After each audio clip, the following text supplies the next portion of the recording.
noite a todos. Vamos aproveitar esse instante, todos nós aqui reunidos, buscando a compreensão da vida espiritual, encarnados e desencarnados. Então eu peço a todos vocês que a gente possa desligar os nossos celulares, descruzar as nossas pernas, braços, nos acomodarmos de forma tranquila em nossas cadeiras e fechar os nossos olhos por alguns instantes. Fechemos os nossos olhos, respiramos profundamente. Vamos tirar dos painéis da nossa mente as aflições da nossa vida cotidiana, da nossa vida diária. Respirando profundamente para que nós possamos relaxar e entrarmos através das nossas boas vibrações, o contato com os nossos mentores espirituais. Que possamos aurir deste ambiente preparado pelos benfeitores,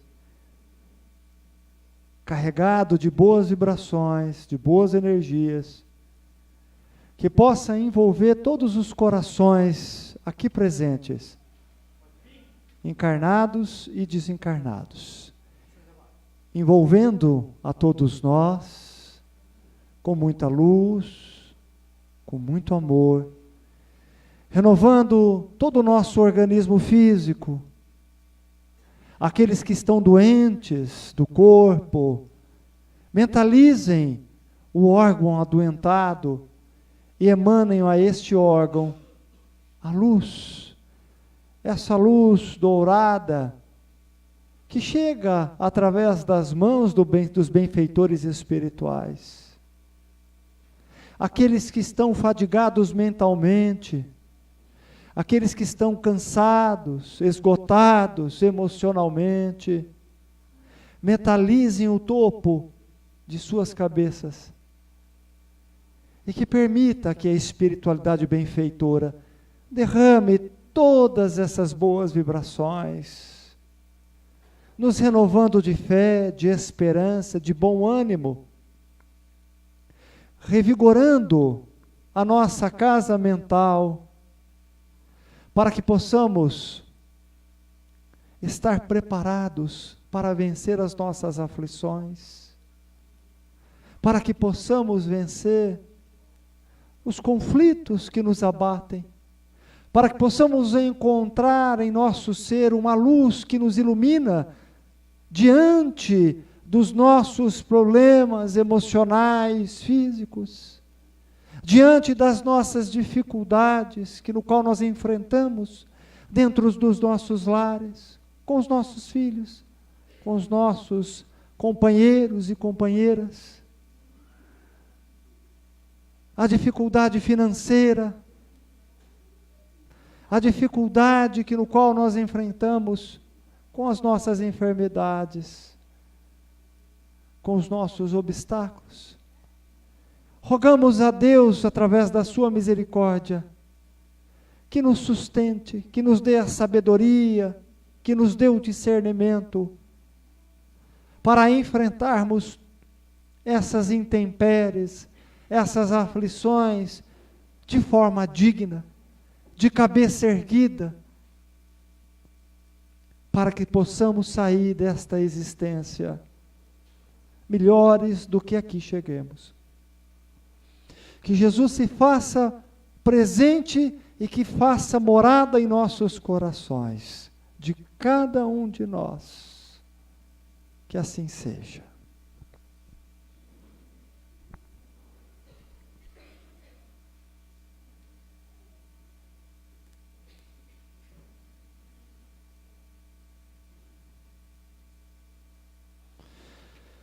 Eu vou ler só um pedacinho aqui, eu não me lembro se eu li do parentesco corporal ou parentesco espiritual, mas a gente vai, estamos no finalzinho, só vou ler um trechinho, a gente comenta para entrar depois a ingratidão dos filhos e os laços de família. Então, no Evangelho aqui, no parentesco corporal e parentesco espiritual, o Evangelho diz, segundo o Espiritismo, que nós temos 2 tipos de família. As famílias pelos laços espirituais e as famílias pelos laços corporais. As primeiras, que são as famílias pelos laços espirituais, elas são duráveis, se fortalecem pela depuração e se perpetuam no mundo dos espíritos, através de diversas migrações da alma.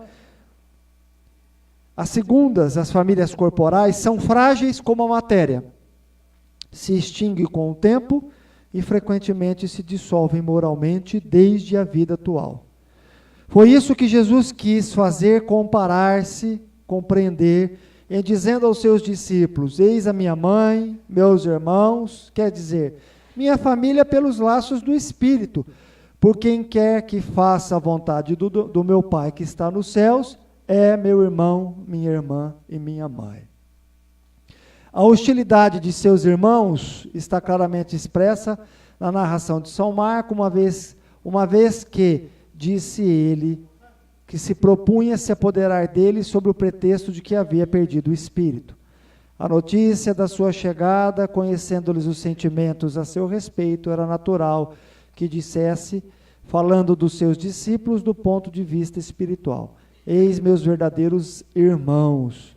Sua mãe se encontrava com eles e generaliza o ensinamento, o que não implica de nenhum modo que tenha preentendido que sua mãe, segundo o corpo, não lhe era nada como espírito, e que não tivesse por ela senão indiferença. Sua conduta, entre outras circunstâncias, provou suficientemente o contrário. Então nós compreendemos que a família, ela estreita os nossos laços espirituais. Eu vou puxar um gancho da palestra de terça da Solana, que ela falou sobre relacionamentos abusivos, né? Segundo os espíritos e a doutrina espírita e todo o contexto espiritual que nós estudamos, a gente sabe que o abusado de hoje, né, muito provável foi o abusador. Claro que eu não estou justificando os abusos de relacionamento, ao contrário, de maneira alguma. Até porque o mecanismo da reencarnação, o mecanismo que a reencarnação nos propicia ao desenvolvimento moral, à reabilitação, ao auto-perdão, perdão, desenvolvimento do amor, não justifica mais o passado. A gente sabe que agora é uma nova oportunidade. O passado está ali. É claro que nós devemos entender que nós temos um gênero de prova. O que seria um gênero de prova? Quando nós cometemos desatinos, erros de vidas passadas, nós escolhemos ou construímos para uma futura existência um gênero de prova. Por exemplo, pessoas no qual nós ajudamos no caminhar desses indivíduos, desequilibrando-os, né? Onde esses indivíduos acabaram se perdendo, é óbvio que nós estamos criando um gênero de prova. Nós vamos futuramente, através desses indivíduos, desses mesmos indivíduos que nós colaboramos com a queda deles, nós temos aí a obrigação e o dever de ressarcir isso moralmente, em primeiro lugar, conosco. Porque a gente acha que é castigo, e não é castigo, é uma forma de reabilitação, em primeiro lugar, com a nossa consciência. Quando nós fazemos mal a outrem, engana-se aquele que acha que nós estamos prejudicando só o indivíduo. Automaticamente eu estou me prejudicando. Porque quando eu faço mal a outra pessoa, eu estou desequilibrando em mim as leis espirituais. Então, voltar com esses indivíduos, onde muitas vezes nós abusamos da paciência desses indivíduos, abusamos do contexto emocional desses indivíduos, né? Abusamos do suor, da energia desses indivíduos, e muitas vezes esses indivíduos, né, criaram a mágoa ou até mesmo a vingança estar juntos desses indivíduos, é ter a oportunidade de reabilitação. Então, o que nós devemos entender como núcleo familiar? O núcleo familiar nos propicia, né, o direito da reabilitação. O direito da reabilitação. Então, dentro desse núcleo familiar, nem sempre ele é constituído por questões de simpatia. Nem sempre. Na maioria das vezes, são relações doentes, enfermas, que se arrastam a muitas e muitas existências.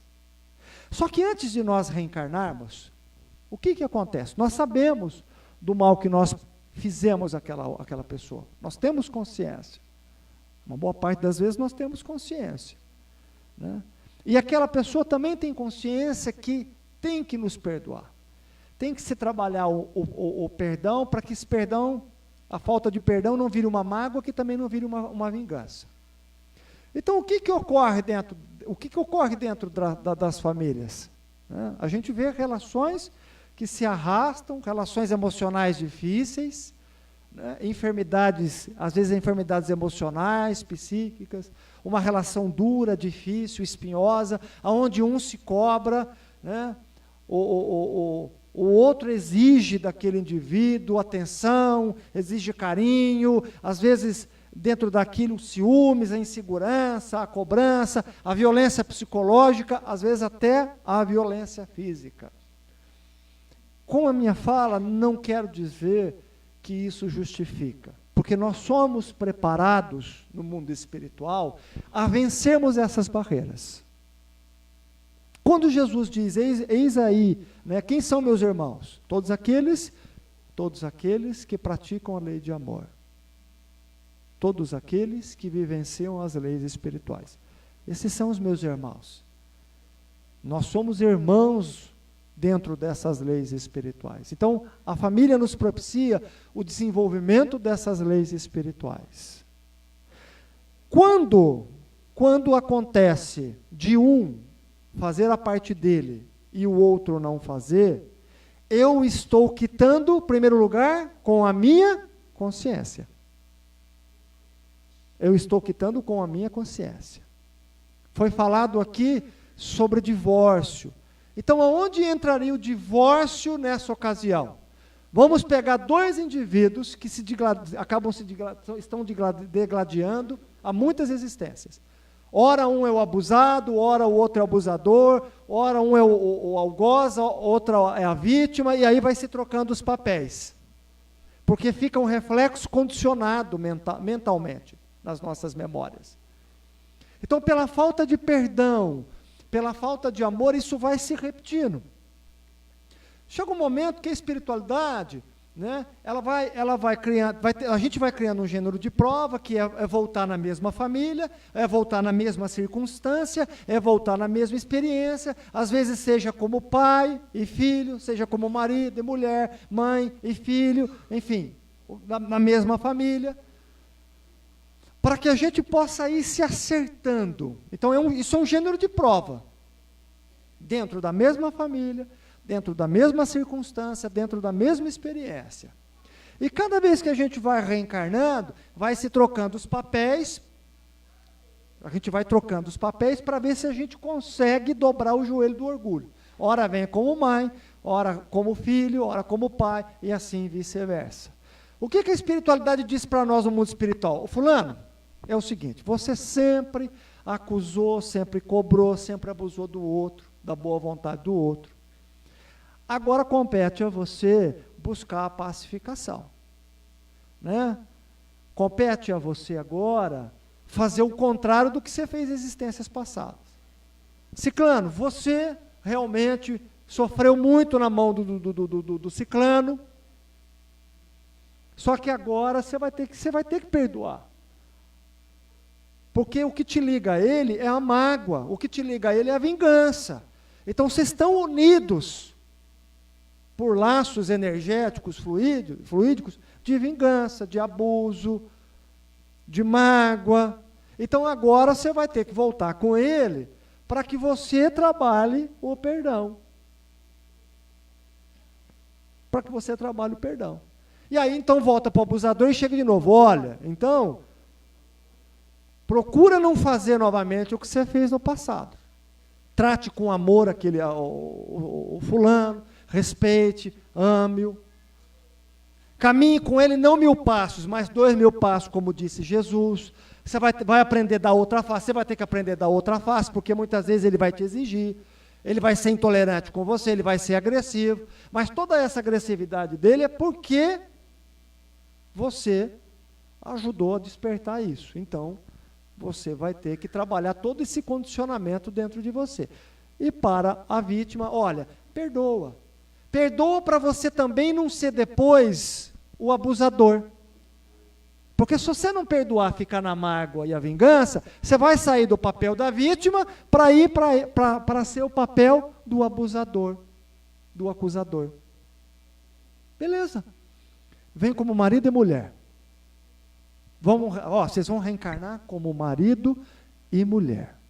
Já reencarnaram como pai e filho, tio e sobrinho, avó e neto, várias circunstâncias, até mesmo no mesmo nicho, no mesmo núcleo de amizade, agora é marido e mulher. Ok? Então, esses indivíduos se preparam a reencarnação, os orientadores preparam a reencarnação, esses indivíduos vão estudar a sua própria consciência, vão se autoanalisar, vão se preparar para mergulhar no corpo, para enfrentar todos esses traumas e todos esses anseios. Maravilha? Aí reencarnam. Vamos supor que eles consigam, através da espiritualidade, do amor, da oração, da reflexão, consigam vencer a si próprio e consigam caminhar juntos. Porque é claro que a arte de viver a dois não é fácil, o casamento realmente não é fácil. Mas que eles consigam dar a outra face, que eles consigam buscar na oração, na religião, que eles consigam buscar na gratidão, no perdão, esse trilhar. Cada um fazendo a sua parte. Às vezes se espinhando, escorrega, se espinha, né? Mas vai lá, vai podando as arestas e aquilo vai ser, e eles vão ser transformados. Maravilha? Conseguiram a transformação. Então, de almas gritantes, gementes, aonde esses dois estavam acorrentados mentalmente, fluidicamente, se tornam o quê? Almas afins. Se tornam almas afins. Vamos supor, então, e aí, então, aonde entra o divórcio? Vamos supor que um só de ambos os lados fazem a sua parte. Um só. Só que ele faz a parte dele. O abusador do passado faz a parte dele. Ele se torna dócil, ele dá outra face, ele exercita a paciência, ele exercita a espiritualidade, e o outro não. Vocês concordam que aquele que cumpriu a pena dele, ele merece a libertação? Hã? Merece? Ele cumpriu, ele chegou nos limites da força dele. Divórcio. Divórcio. Divórcio. Vamos supor que o outro tenha conseguido. Fez a sua parte, maravilha, e o outro não. A vítima conseguiu sair da mágoa, conseguiu se libertar através do perdão, mas o abusador continuou no reflexo condicionado na memória dele, abusando. Chegou nos limites da força. A vítima chega ao ponto de dizer, não, agora chega. E quando isso acontece? Sabe quando isso acontece? Quando o próprio indivíduo tem consciência disso. Não sou eu que vou dizer, não é o irmão Benedito, não é espiritualidade. Isso é um processo natural. Processo natural. Como a gente já atendeu vários casos aqui. E pode acontecer um terceiro. Ambos terem cumprido o seu dever um com o outro, pacienciosamente, e pode ter também o divórcio. Se dão a liberdade, estão livres. Se tornam amigos, conheço casal assim, que se tornam amigos, e se dão a liberdade. Aprenderam se respeitaram, se amaram, fizeram tudo o que tinha que ser feito, chegaram lá à conclusão e se separaram, se deram a liberdade. Também, quando se chega nisso, né, quando se chega nessa forma também, pode haver esse tipo de divórcio, também concluíram o que tinha que ser concluído.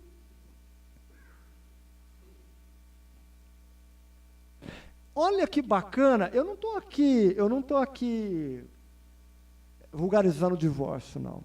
Porque eu atendi muitas pessoas que quando me questionavam se deviam separar, o próprio irmão Benedito, por orientação, dizia assim: o que você acha? Quando a pessoa põe em dúvida, é porque ela tinha mais lenha para queimar. Não tinha maturado ainda, porque tem que ter uma maturidade espiritual. E é tão interessante que é um processo que você vai maturando, pum, de repente acontece. Porque ela também, se ela não tiver essa maturidade desse aprendizado, o que é essa maturidade espiritual? Aprendizado, pessoal. Se não tiver isso, que é o tempo de Deus, ela não consegue se desvencilhar do outro. Não consegue. Briga igual cão e gato se espinha, mas não consegue sair daquele casamento. É doentio a coisa. Mas porque não maturou ainda. Não maturou. Não chegou no momento. Não aprenderam ainda. Ambos não aprenderam alguma coisa. Quando alguém aprende, que fala, chega aquele ponto, ele aprendeu, ele analisou, opa, chega. Consegue se dar a liberdade. E aí, então, a gente entende o que é casamento, o que é família, união de almas que se amam. União de almas que se amam, porque a gente ama uma única alma, imagina, gente. Agora, a gente não pode pensar só no amor de homem e mulher, existem vários tipos de amor. Existe o amor de homem e mulher, de mulher para mulher, de homem para homem, existe amor de amigo, existe amor de pai para com filho, de mãe para com filho, de vô e vó para com neto, de tia, amor de primo. Quando a gente troca esses papéis, a gente vai experimentando todos esses tipos de amor. Para quê? Para chegar no finalmente do amor incondicional, o amor que Jesus vivenciou. Tanto que para ele já não tinha mais parentesco corporal, não tinha mais mãe, não tinha mais pai, não tinha mais filho, não tinha mais primo. Ele já tinha vivenciado todos esses amores, o Cristo. Ele já chegou no amor incondicional. Então, quem que é minha mãe? Quem que é meu primo? Quem que é minha tia? Quem que é meu parente? Já não amo só os meus, eu amo todos aqueles que fazem parte da criação divina. É um amor sublime. Um amor sublime. Você quer ver aquele amor de posse, ciumento? Triângulo amoroso de existências passadas. Um homem, duas mulheres. Aí esse cidadão tem que trazer essas duas mulheres que foram amantes como filhas. Acontece? Muito. É aquele amor ciumento de pai para com filha, ou de mãe para com filho, ou filhos. Um amor doentio. Porque é um amor diferente agora, já não é um amor de amantes, é um amor de pai para filha, de mãe para filhos. Exercer papel diferente, para sutilizar esse amor, para experimentar esse amor de uma outra maneira. Então, o casamento, quando o livro dos Espíritos fala, casamento é a união de duas almas, né, de almas que se amam, né?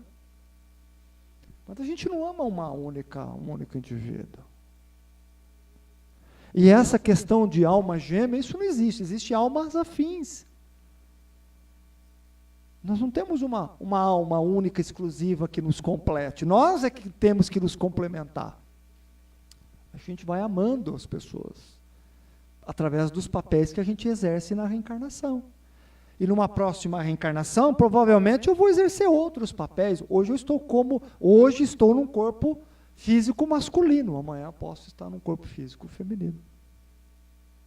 Não sei. Isso é para exercitar o amor.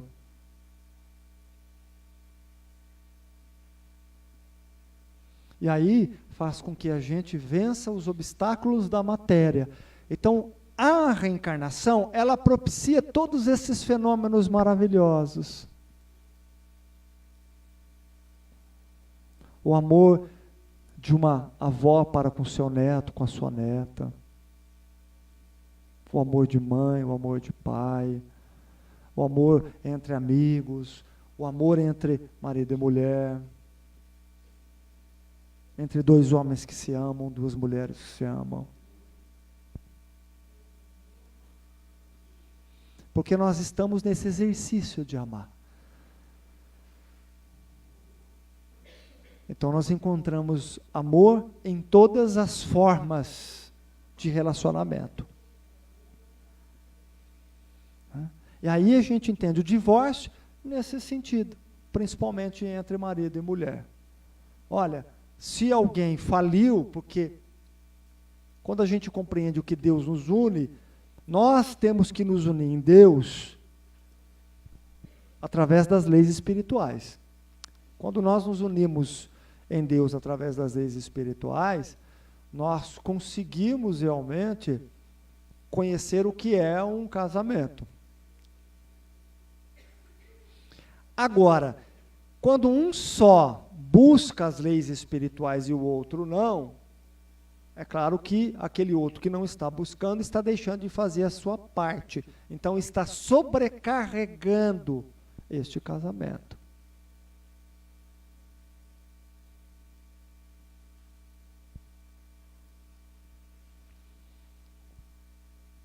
Alguém tem alguma dúvida ou quer perguntar? Só um pouquinho, pega só o microfone para a gente.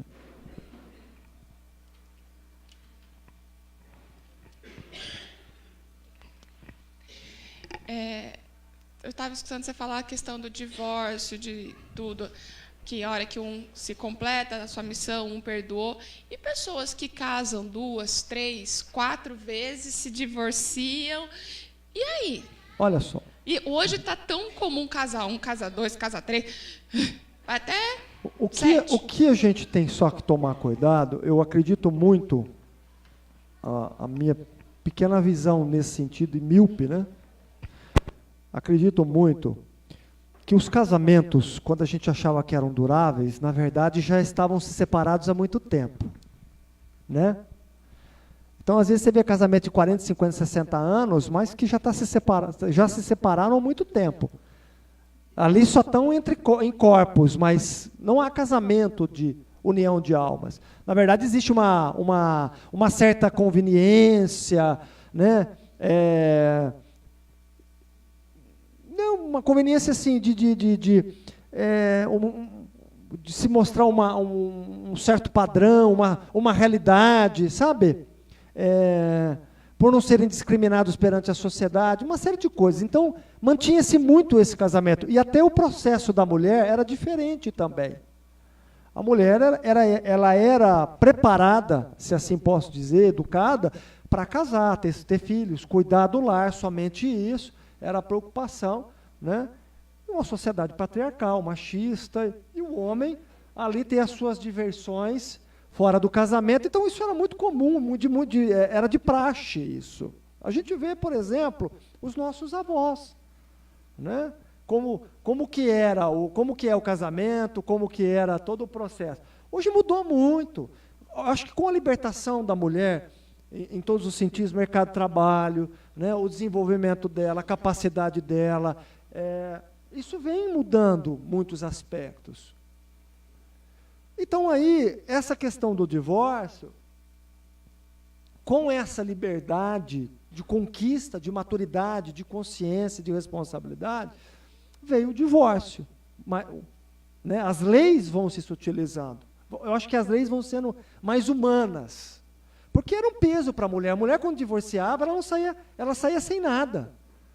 Né? Ela saía sem nada, literalmente sem nada. E ainda, muitos casamentos, por conveniência, por não querer se separar, né? Ou às vezes o marido não quer repartir o patrimônio, eles vão levando. Tem muita situação.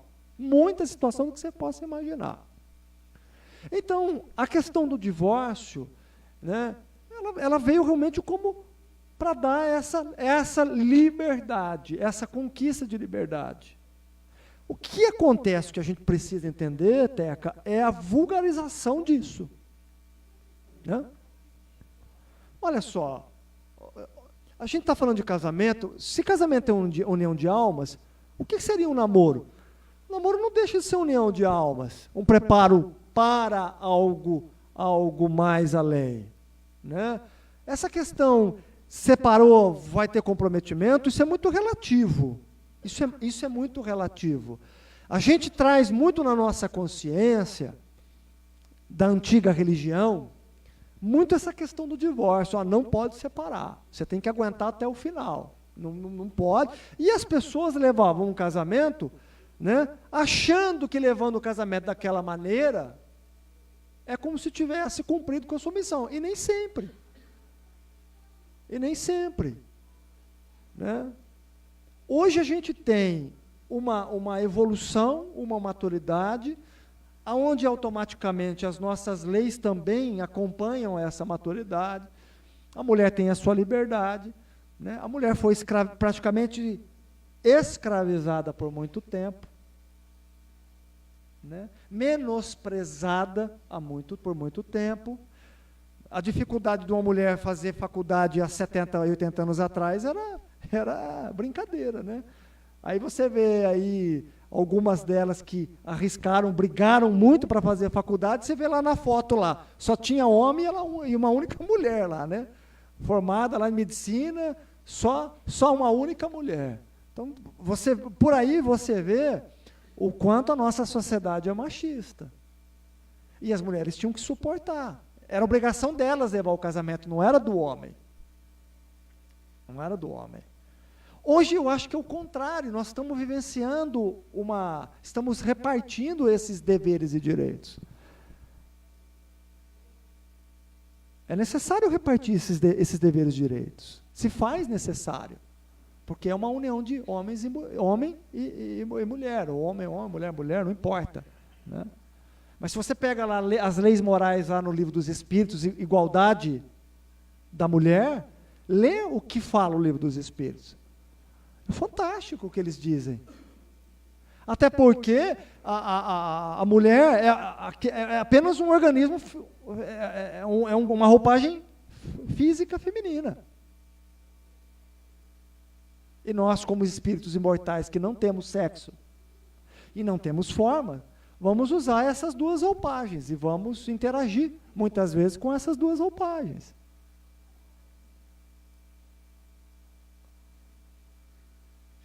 Né? Então, assim, o que a gente tem que analisar dentro do casamento eu acho que nós estamos vivendo uma verdade hoje.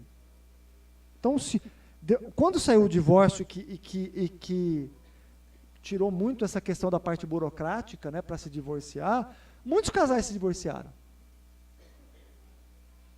Mas muitos casais se divorciaram. Está mais fácil ainda. Né? Agora, a única coisa que a gente precisa analisar é a vulgarização do divórcio. Porque, às vezes, você sai de um problema... tudo bem, você pode divorciar. Só que se você já traz uma experiência que no qual você não aprendeu ali, ela vai se repetir, e vai se repetir, e vai se repetir. Então, o que a gente precisa analisar é essa questão intolerante que nós temos de não querer suportar a falha do outro. Então, qualquer coisa se separa, qualquer coisa vá para o divórcio. Então, eu fico analisando assim, olha, tudo bem, se tem essa liberdade, maravilha, mas até onde realmente nós estamos predispostos a alicerçar uma relação? Porque vem a paixão é avassaladora, aí as pessoas se unem, casam, e é tudo, no começo, quando tem a paixão, é tudo lindo, maravilhoso, depois, com o tempo, precisa estreitar o amor. A paixão nos deixa cego, o amor faz a gente enxergar o outro. Porque por isso que chama amor. Porque o amor, como diz Paulo, tudo tolera, compreende, é paciencioso, enfim, né? Então é isso, né? Porque o grande perigo é você ficar viciado em paixão. Então eu conheço pessoas que emendam um relacionamento atrás do outro. Então, aquele ditado, o Benedito uma vez disse isso brincando, né? Eu fui falar isso para uma pessoa orientando, nada melhor do que um amor cura outro. Aí ele falou no meu pé do ouvido, imagina, um amor não cura o outro. O que cura a dor de um amor não resolvido é o amor próprio, para você aprender a lidar com os seus sentimentos, para você, numa próxima experiência que você tiver de um relacionamento, saber suportar os defeitos do outro.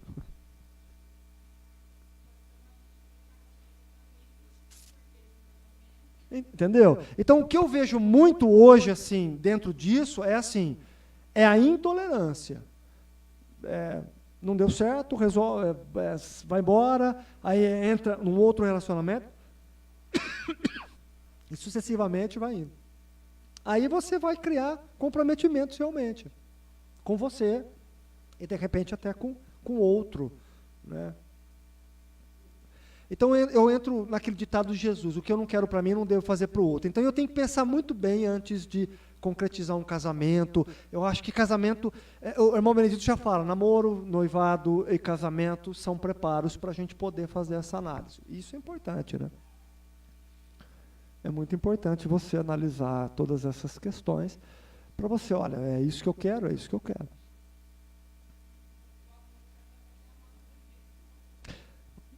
Até porque namoro, você brigou, cada um vai para sua casa, ótimo, noivado a mesma coisa, mas o casamento está ali, né? Eu acho que você tem que aprender a conviver com isso. E se tiver amor realmente, se nós estivermos unidos no amor, que olha só, eu amo, então eu tenho que buscar dentro disso as leis espirituais, a fé, a oração. Ninguém vai mudar ninguém, não estou falando aqui que... né? Eu acho que o casamento é a união de almas e cada um tem que fazer a sua parte. Mas é claro que a gente também tem defeito. De repente, eu ouvi muitas interrogações de pessoas que diziam, mas meu marido é péssimo, é isso, aquilo. E aí o Benedito me cutucava e dizia, olha, mas a moeda tem duas faces, né? Então a gente precisa ouvir a face do outro também. Então eu acho que o casamento é um envolvimento de sentimentos que faz com que a gente se conheça e aprenda a lidar com os nossos próprios sentimentos.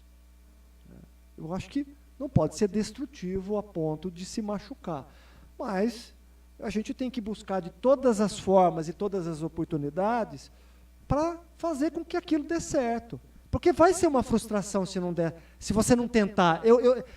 Sabe quando eu falei na questão, a pessoa não consegue sair, ela quer, mas ela não consegue porque fica ainda naquele...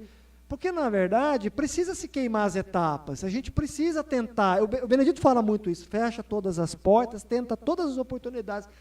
Não tem mais o que fazer? Maravilha, não tem mais o que fazer. Aí eu divórcio. Porque eu acho que o que marca muito é a frustração. É a mesma coisa na questão do emprego. Hoje tem uma geração aí, não gosto desse emprego, o meu chefe, o meu gerente, o meu diretor, falou assim comigo, aonde já se viu? Quer dizer, já desiste.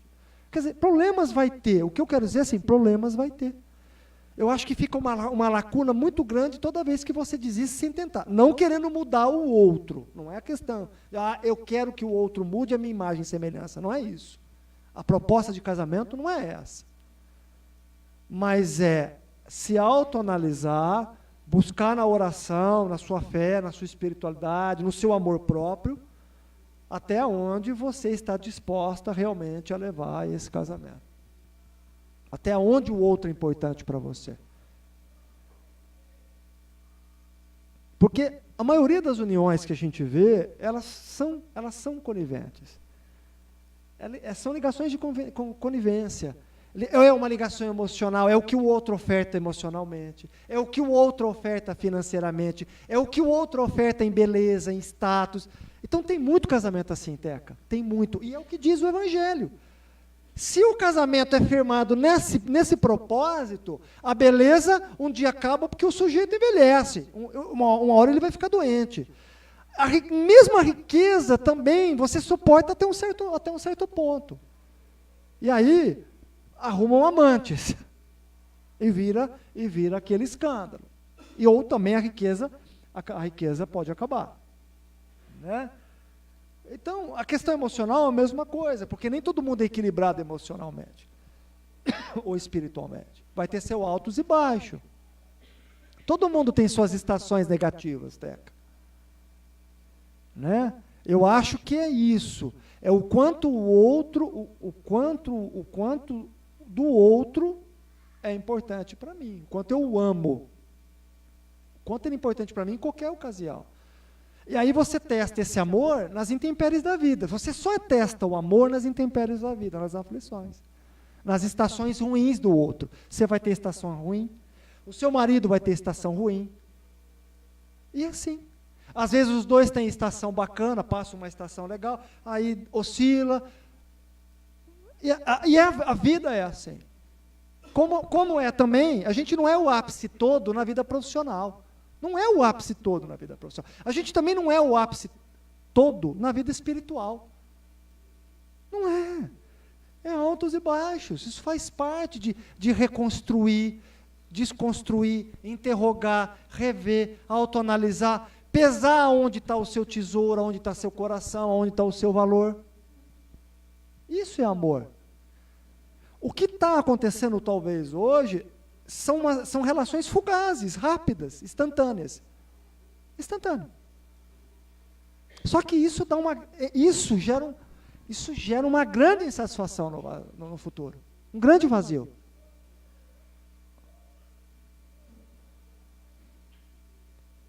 E esse vazio é que nos mata. Só que as pessoas vão pulando. Pulam um lugar, pula outro e vão indo, só que uma hora elas vão ter que se enfrentar a si próprias.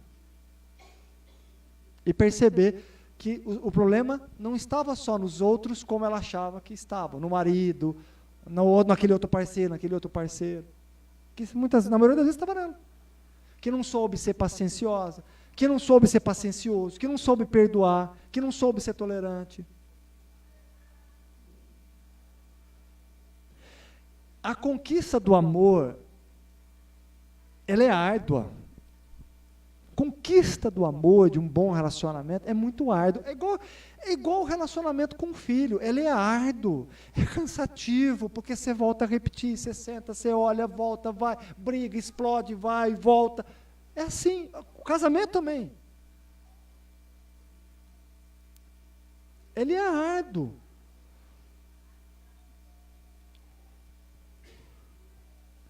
Uma relação de amizade é a mesma coisa.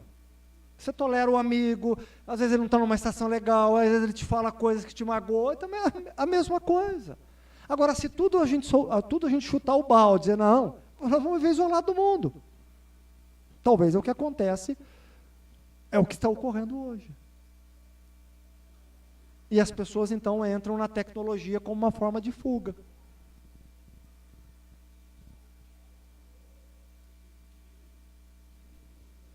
Aí se frustram. Né? Eu acho que todo projeto, que se você não chegar ao fim, ninguém tem que pagar para ver, mas todo projeto tem um fim, tudo tem um começo, meio e fim, tudo. O que nós estamos fazendo aqui tem um começo, meio e fim para nós. Os papéis mudam, tudo muda, mas a gente precisa realizar os nossos projetos. A gente não pode desistir dos nossos sonhos, sem querer criar expectativa, tendo amor próprio, sem querer e sem pensar e achar que o outro vai mudar. Mude você primeiro. Faça a sua parte, busque você, dê o exemplo dentro da tua casa. Dê o exemplo para o teu marido, dê exemplo para a tua esposa, dê exemplo para o teu filho. Adianta você falar para o seu filho, não beba se você bebe? Adianta você falar para o seu filho, não coma açúcar se você come açúcar? Adianta você falar para o seu filho, não fuma se você fuma? Adianta você falar para o seu filho, não maltrate a sua namorada se você maltrata a sua esposa? Contraditório isso. Dê o exemplo, se esforce para ser melhor. Não é esperar do outro. Eu gostaria que o meu marido estivesse aqui para ouvir a palestra. Eu gostaria que a minha esposa estivesse aqui para ouvir o que ele está falando. cai certinho para ele. Não, cai certinho para nós. Eu vou fazer a minha parte. Se eu fizer a minha parte, sem projetar para o outro o que me compete a fazer, e sem transferir para o outro os sonhos que são meus, expectativas que são minhas, não é a do outro, sou eu que tenho que resolver isso comigo. Eu vou fazer a minha parte, vou viver a minha realidade, e vou me melhorando pouco a pouco. Automaticamente, aquele que está ao meu redor, claro, essa mudança, ela passa a ser também geral.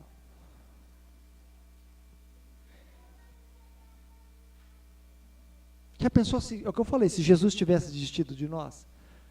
A maioria que cercou Jesus eram pessoas complicadas, começando com os apóstolos.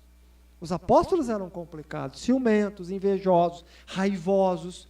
Pega Pedro, no final da trajetória de Jesus, o Pedro viu coisas que Jesus fez, não só fenômenos espirituais, mas o amor que emanava de Jesus. O Pedro me tira a espada, com tudo que o Pedro viu, me tira a espada e me corta a orelha do soldado.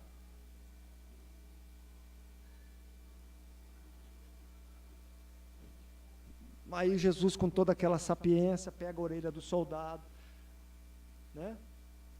Reconstitui rapidamente ali, acelera as células do indivíduo, reconstitui através de todo o magnetismo dele, põe de volta a orelha, porque tinha essa capacidade magnética, espiritual.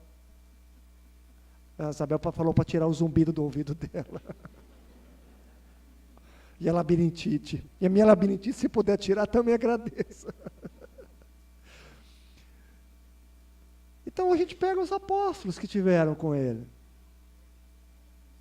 Aí ele diz a Pedro, Pedro, quem vai pela espada, perece pela espada. Já pensou se ele tivesse desistido? De dar amor, de ter paciência, de ajudar, de educar. É a mesma coisa conosco. Às vezes a gente vai ter que deixar para lá algumas situações, e algumas pessoas vão ter que deixar para lá algumas situações que a gente também ocasiona. Não é? É uma troca. Eu acho que é essa troca que é legal. Essa troca, essa simbiose que a gente vai criando ao longo do tempo, simbiose no sentido positivo, né? De respeito, de admiração, procurando enxergar no outro as suas virtudes, a admiração, que eu acho que esse é o grande legado do casamento. A gente só tem a mania de ver defeito. Se você vê mais defeito do que virtudes, é porque você tem mais defeito também. Você só está vendo no outro o que você também possui. Ou você só tá, o que você projeta no outro é o que você possui. Sabe, as pessoas têm uma mania muito escandalosa de expor o marido, a esposa, os filhos. A gente tem que proteger os nossos, gente. Não é posto a sujeira debaixo do tapete, mas a gente precisa respeitar, né? E não divulgar para querer diminuir o outro, para querer chamar a atenção do outro. Esse tipo de atitude nossa é mais criança e mais infantil ainda. Expor o outro ao ridículo. Situações dessas, elas têm que ser conversadas dentro de casa. A gente não tem que lavar a roupa suja na frente de todo mundo, em Facebook, rede social. Pelo amor de Deus, gente. Precisamos ter um pouquinho mais de maturidade. Expor a nossa vida. Expor a vida de quem a gente ama, da nossa família, das pessoas da nossa família. Sabe, para denegrir, para esculachar. Precisamos ter um pouco mais de zelo, um pouco mais de amor, de mais cuidado. É o seu jardim que você está cuidando. Às vezes a gente está cuidando da rosa, a rosa tem muito espinho. Você vai ter que podar ela. Você vai ter que podar a sua rosa interior e ter paciência com a dos outros.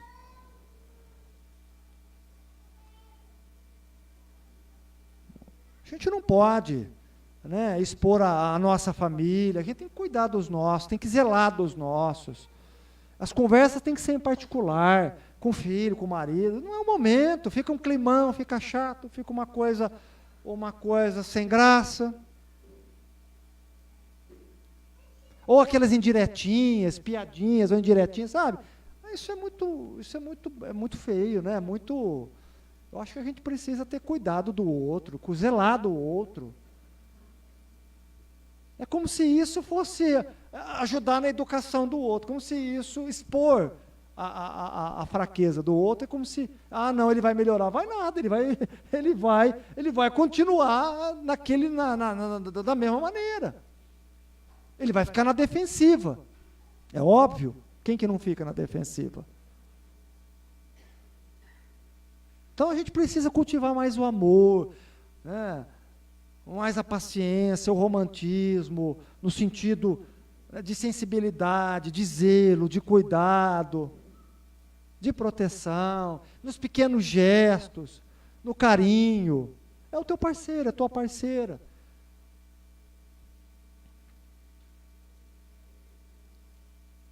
Para que a gente possa depois colher as flores, passar pelos espinhos e colher as flores. Só um pouquinho, pega só o microfone, Conceição.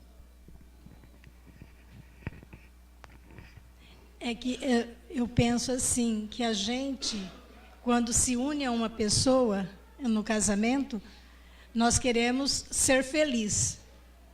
Então, a gente quer que a felicidade venha para a gente não promove a felicidade. Então, na medida que você promove a felicidade do outro, a sua também vem, porque a gente está vendo aí no Evangelho, é dando que se recebe, né? E certa vez eu trabalhava com decoração de igreja, e isso já faz muitos anos, eu devo ter falado aqui também sobre isso, e o padre, na hora do casamento, perguntou para o indivíduo, né? Por que você está casando com ela? Aí ele foi e falou assim, para ser feliz. Aí o padre falou, então, vamos para esse casamento aqui agora, porque não é desse jeito. Você está casando com ela para fazê-la feliz. E à medida que você faça ela feliz, ela te retribui a felicidade. E aí vocês vão ter um casamento longo, um casamento de amor, de compreensão e tudo mais. Então, eu achei muito sábio aquela colocação do padre. Porque, na verdade, é isso mesmo. A gente não casa para ser feliz, a gente casa para fazer o outro feliz. A gente vive com o outro, ou a gente está na comunidade, está com as pessoas para fazê-las felizes. E à medida que você distribui amor, à medida que você é simpático, você distribui gentileza, você recebe em dobro até. Porque você dá para um e outros estão vendo e falam, bom, eu vou tratá-la do mesmo jeito, aquela pessoa do mesmo jeito, porque ela é uma pessoa amável. Então, eu acho que no casamento também é dessa forma. A gente precisa dar amor, a gente precisa compreender para poder ser compreendido, para receber todo esse carinho de volta. Perfeito, bem colocado. Porque realmente o estado de felicidade é um estado espiritual, né?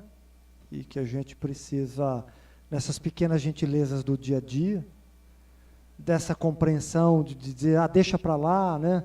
Não está legal, não está num dia bom, e você fazer uma oração, ou você dar um abraço, ou você, né, um carinho, realmente vai propiciar ao outro um estado melhor, e um estado melhor é um estado de felicidade, e felicidade caminha com paz, né? E automaticamente você também vai se sentir bem. Sim, além de você produzir isso, você cria essa harmonia dentro do seu lar. É igual a caridade, né? Quando você pratica a caridade, você é o primeiro beneficiário. Quando você dá atos de amor a alguém, quando você vê, não dá para ser feliz sozinho, né? Você precisa ver a felicidade alheia para você também ser feliz. Senão você consegue ser feliz vendo o sofrimento dos teus? De maneira alguma, não é? Então, se você vê o sofrimento dos teus, você também fica infeliz, porque você os ama. Então, promover o amor e uma união é isso mesmo, é o estado de felicidade. Promover esse estado de felicidade que vem com a paz. A felicidade traz harmonia, traz paz, né? E eu acho que dentro do que a Conceição falou, que é muito importante, a gente precisa rir mais, né? Não levar tão a sério o outro, porque a gente leva muito a sério o outro, né? Então, não levar tão a sério o que foi falado, sabe? Buscar dentro de nós formas mais leves e tranquilas de encarar a vida. É igual o Emmanuel fazia com o Chico, né? Uma vez o Chico tomou uma cusparada na cara de uma mulher que recebeu a psicografia, ela ficou inconformada e disse que não era o filho dela e pegou e cuspiu, né? Aí o Chico, com toda aquela calma, e tirou o guspe e tal, o Emmanuel percebeu que o Chico tinha ficado muito chateado, constrangido e tal. O Emmanuel disse, vamos trabalhar, Chico, imagina que isso fosse só uma chuvarada na tua cara. Então, quer dizer, o Emmanuel, é interessante esse casamento, né? Emmanuel e Chico, porque foi um casamento. Foi um casamento, né? Uma união entre duas almas que tinham um ideal, um trabalho a ser realizado. Mas era interessante como o Emmanuel tentava trabalhar sempre o olhar do Chico. O Emmanuel era muito prático, muito racional, mas ele sempre tentava mostrar um olhar diferenciado para o Chico. Analise sobre essa ótica, analise dessa maneira. E eu acho que é isso mesmo. E tem que ser dessa maneira, né? Para a gente não levar as coisas tão a sério, tão a ferro e fogo, porque a família é isso, né? Eu tenho uma família grande que a gente almoça de todos os dias lá, né, Ana? Então, de vez em quando não está legal, o outro está assim, o outro está assado, quer dizer, eu acho que família é isso, se não se suportar, não deixar para lá, né? Silenciar, não falar nada, faz uma oração, porque depois outro dia está beleza, e assim é família. Assim é a família. Família é isso, né? A gente aprender a conviver com todos e da melhor maneira possível, e buscando estado de felicidade. E às vezes silenciar em algumas ocasiões é um grande estado de felicidade, né? Muito. O irmão Benedito dizia sempre assim, quando a gente começou o trabalho, só para poder encerrar, quando a gente começou o trabalho, foi muito difícil, né? Mesmo o trabalho no centro, é sempre muito difícil, árduo. E o padre Domingos comentava, né, que a desistência nos daria uma frustração maior, porque se a gente tivesse desistido naquela época do centro, que muito difícil, as críticas, talvez a gente não veria os frutos que dá hoje, que estão dando hoje. E a frustração, e as frustrações iriam para reencarnações, segundo o padre Domingos. Hoje a gente entende isso, que tinha um projeto que começou pequenininho e que precisava ser cuidado como um filho, e tem as dificuldades, tem as tempestades, tem um monte de coisa que ocorre, como acontece na nossa vida, com a nossa família, com os filhos, não é diferente. Estou comentando isso porque isso faz parte em todos os âmbitos da nossa vida social, né? Isso é cultivado, relação é cultivada, projetos são cultivados, né? Então é assim que funciona. E o irmão Benedito me disse assim, por muito tempo ele dizia o seguinte, quando eu ouvi uma crítica, e eu sou muito emocional, continuo sendo, então me chateava, né? Eu falava, nossa, puxa vida, o que nós estamos fazendo de errado, isso, papapá. E me doía a alma, né? Então quando eu vi uma crítica do trabalho, ou disso, ou daquilo, mesmo minha, e às vezes não eram críticas construtivas, mas destrutivas. Eram críticas difamatórias, uma boa parte, na maioria das vezes, né?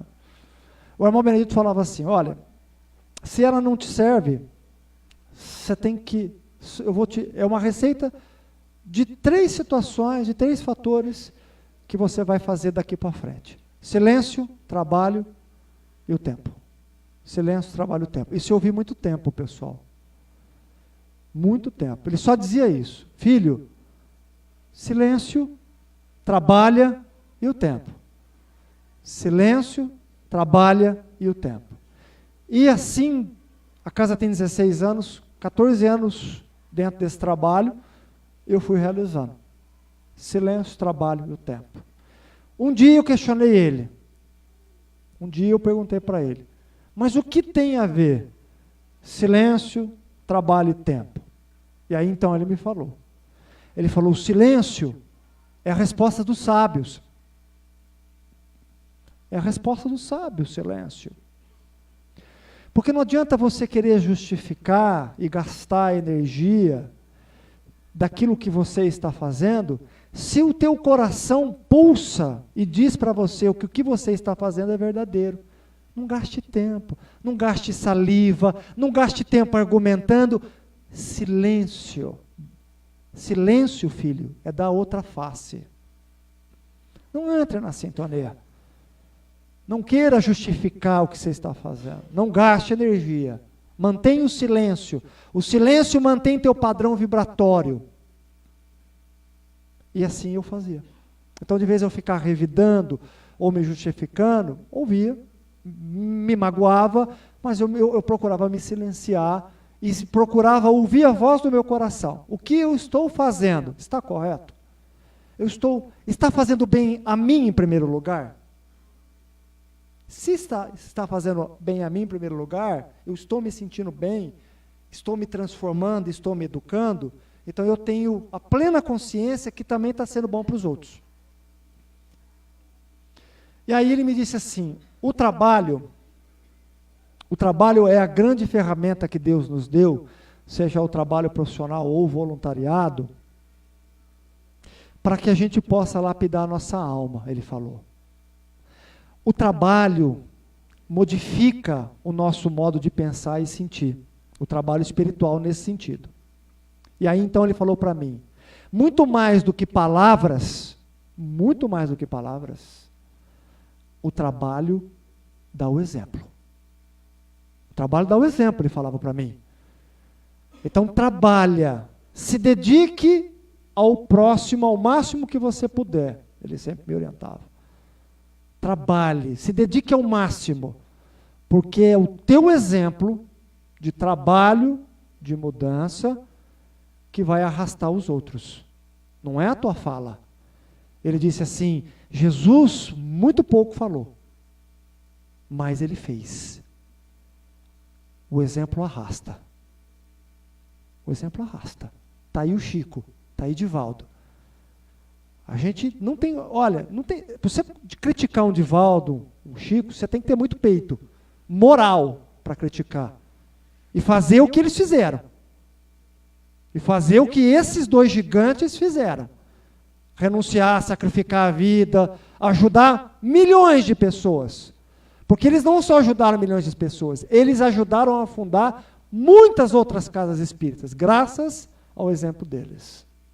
Então o exemplo arrasta. Aí ele falou assim para mim, o Benedito, e o tempo? O tempo mostra a verdade de cada um de nós.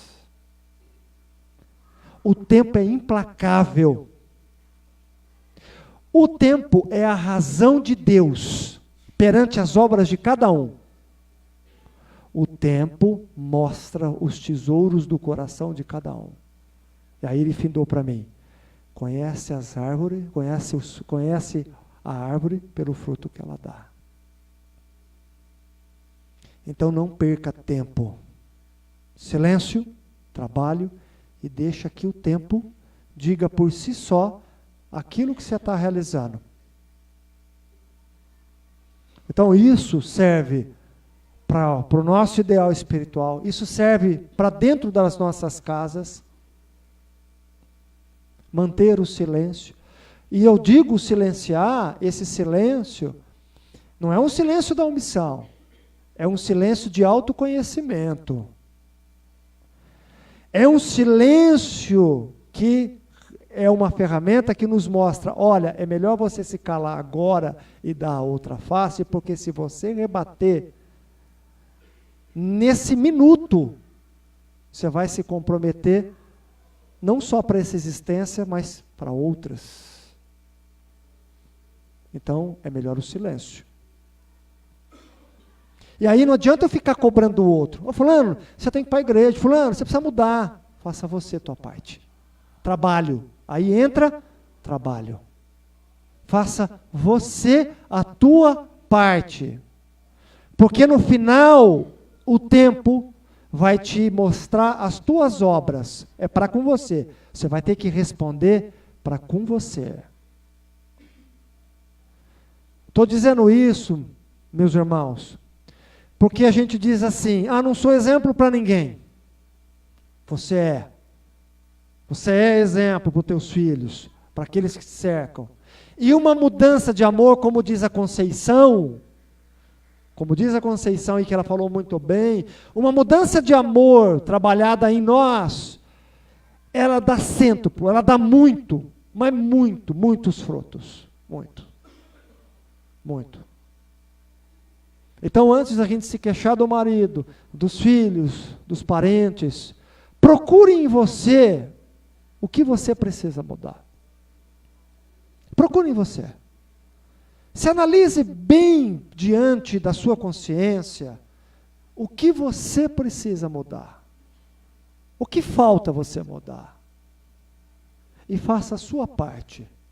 Porque quando nós desencarnarmos, não vai ser o que você ficou cobrando dos outros, atitude dos outros, mudança dos outros, mas é o que você deixou de fazer, de mudança e de ter atitude para com você. 14 anos trabalhando mediunicamente, eu só posso dizer uma coisa a vocês. Se eu não investisse todo esse tempo em mim, na minha consciência, nas minhas imperfeições, e me dando o remédio que eu preciso, talvez eu teria tempo suficiente para ter desistido e caído. Então, quando a gente investe em nós, no que eu posso ser melhor, no que eu posso ajudar o próximo, no que eu posso fazer de felicidade ao outro, como disse a Conceição, em pequenas gentilezas, não estou falando de presentes, de objetos, gentilezas.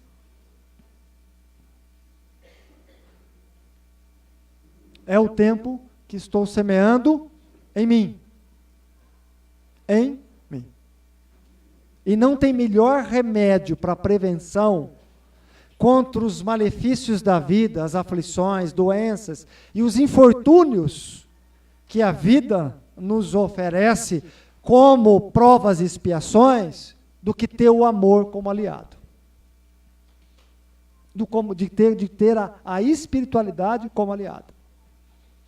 Então, que a gente possa aproveitar do nosso tempo para semear isso em nós e automaticamente naqueles que nos cercam. Boa noite a todos.